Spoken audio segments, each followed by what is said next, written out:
Hello, today I have a book haul that is massive. This is oh my god, this is a second-hand book haul. First up, I have Holding Up the Universe by Jennifer Niven. Very hyped here on the old booktube. I like the cover.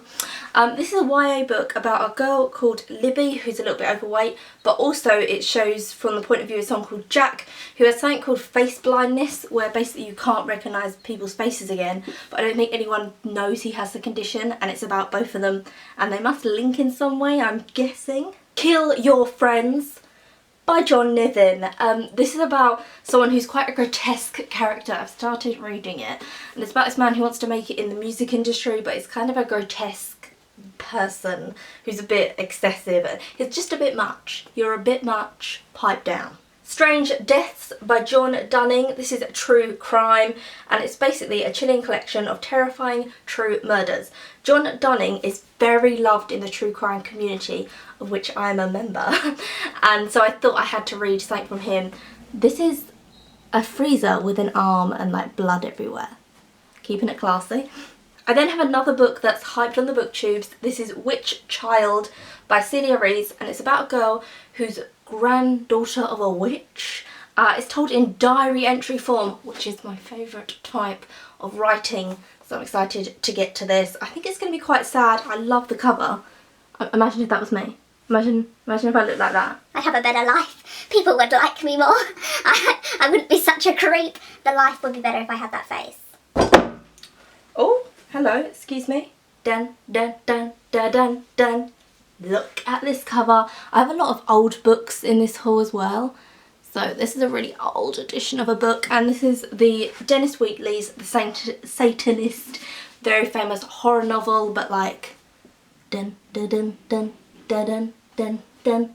Everything You Know by Zoe Heller. This is a weird one. This is about a man whose daughter commits suicide. The man's a little bit of a player and I think the daughter's like 18. She then sends him her journals so he can work out why she's committed suicide and learn about her life, and she lives a very lonely life. But it's a comedy. What? He seems a little bit of a pig, because I read one bit where his girlfriend was like running out on him and she was packing things into a suitcase and he was like, she must have learnt this stuff from some movie she's watched. Pfft. It's very belittling of people. So far I'm just like, no thank you, but we'll see. I then have two children's picture books, because you know, I'm a child. I'll talk about this one first. This is Dr. Seuss The Lorax. Just have a little look at this. Oh, it's so colourful and beautiful. Oh, I'm excited to read that. I then have this one. Now, as I'm telling you the plot of this, think about a certain film that came out and how this is very similar. This is Moppy is Happy, and this boy has this creature, this like fuzzy ball that turns different colours for different emotions, and it's about teaching kids about different emotions, and it's okay to feel different emotions. Doesn't this look like Inside Out a little bit? Like a colour with an emotion, trying to get kids. Moppy did it first. Wheels of Time by Florence L. Barclay. Just look how gorgeous that cover is. It's a horse and then a carriage, but the carriage is flying horses. So just so you know, flying horses. I now have quite a controversial children's book series, and this is The Indian in the Cupboard by Lynn Reid Banks. Does anyone remember the film? The film was fabulous. But this is about a little boy who gets a toy plastic Indian, you know, as in cowboys and Indians. And he puts it in the cupboard and then he gets a key from like his grandfather or something, and when he uses the key in the cupboard, the Indian comes to life, and the Indian is actually a small Native American man. That's because it's confusing. So he has a small Native American man who teaches him about life and different stuff. He then puts a cowboy toy in the thing, and the Indian says, don't put that cowboy in here because there's going to be trouble, and there is inevitably trouble. I think the cowboy ends up with an arrow in him and dies. That kind of trouble. This is really controversial because people say it's an unfair portrayal of Native American people, but then people like it and people don't, and they think it's a lot of pressure, and it's got a lot written about it and stuff, but she wrote a whole freaking series and I love the film, so I thought I'd check it out. So look at gorgeousness of that. I've got The Return of the Indian, The Secret of the Indian, and it goes all the way around, gorgeous. And then this one, which is The Mystery of the Cupboard. The Nanny Diaries by Emma Laughlin and Nicola Kraus. I don't normally like things that are co-written. I think they don't really flow very well, but I'm going to give this a go. And another thing, this is the diary of a nanny. A nanny's looking after this boy for this wealthy family. She's going to have an inappropriate relationship with the boy's dad. Ugh, but okay, we'll try and get through that. It's not written in diary entry form though. It's just written in chapters. What is the point? I'm not being rude, but I'm gonna be. Why put diaries on the front of a book and then put it in chapters? Would it be that difficult? The Little White Duck by Enid Blyton. This is so cute. And the illustrations in this are very cool. It's Enid Blyton, it's very quaint, little children's story, they're cute. Not a lot tends to happen in them, although this is a one with animals, so maybe we'll get a bit of talking animals, I'm not sure.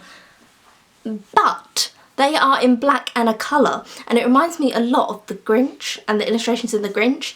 So the red on this is only on certain things. Let me get another colour. Oh my god, I can only find red now. So in this one, blue is only on certain things of the picture. I really like that kind of art style. I think it's really interesting. It's the art style from Ghost World as well, the graphic novel. I think that's green and black that, and it's very interesting.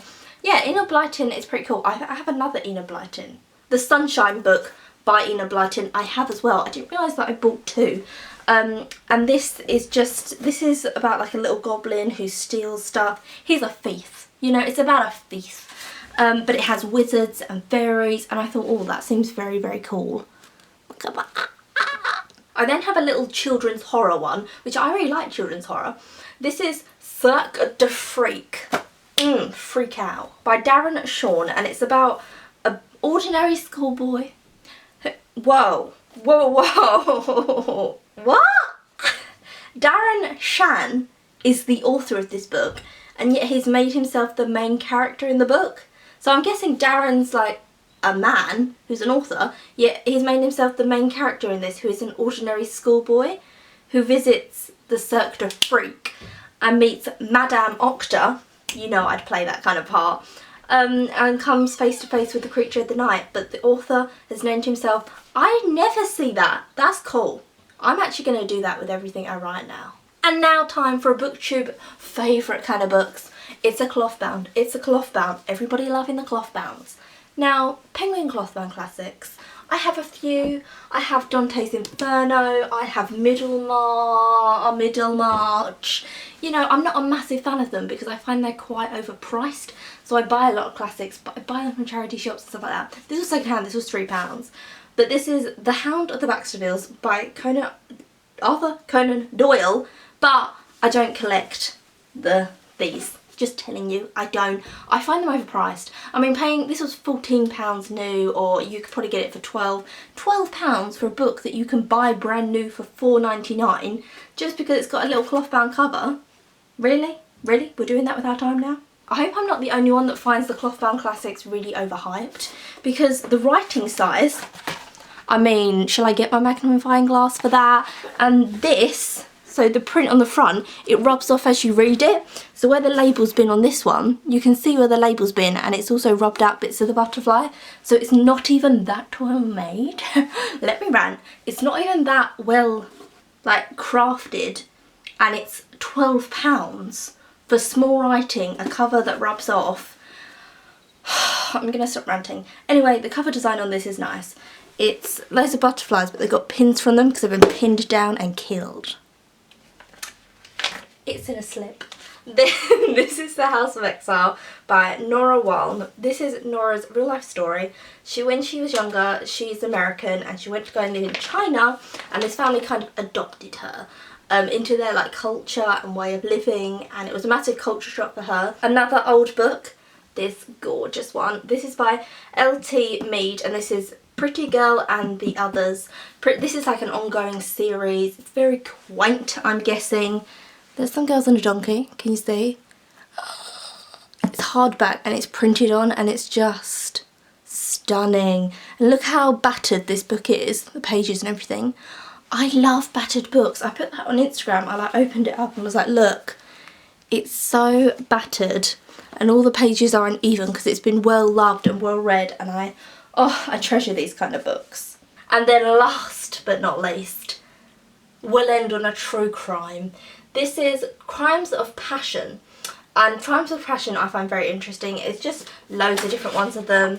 It has pictures of the people that were killed, where they were killed, how they were killed, newspaper articles, all that different stuff. And Crimes of Passion are normally when someone does it out of love, jealousy, revenge, obsession or despair or some kind of emotion.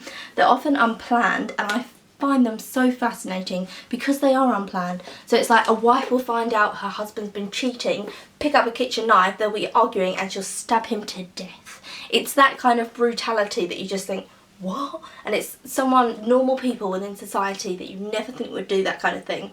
A lot of them are scorned lovers, or this one here is a mistress who was really jealous and all the different stuff. Oh, I love reading about Crimes of Passion because I am a psychopath. And that's it, that's the end of this video. I hope you enjoyed it. I also got this from a charity shop, and some of you may know that I have a big version of this, so now I have a baby one. The big one is at Birmingham Uni, so they haven't met yet, the reunion hasn't happened. I can't wait, but look how just cute it is. So I'll see you guys soon for another video and all that. I'll see you again soon. That's really weird.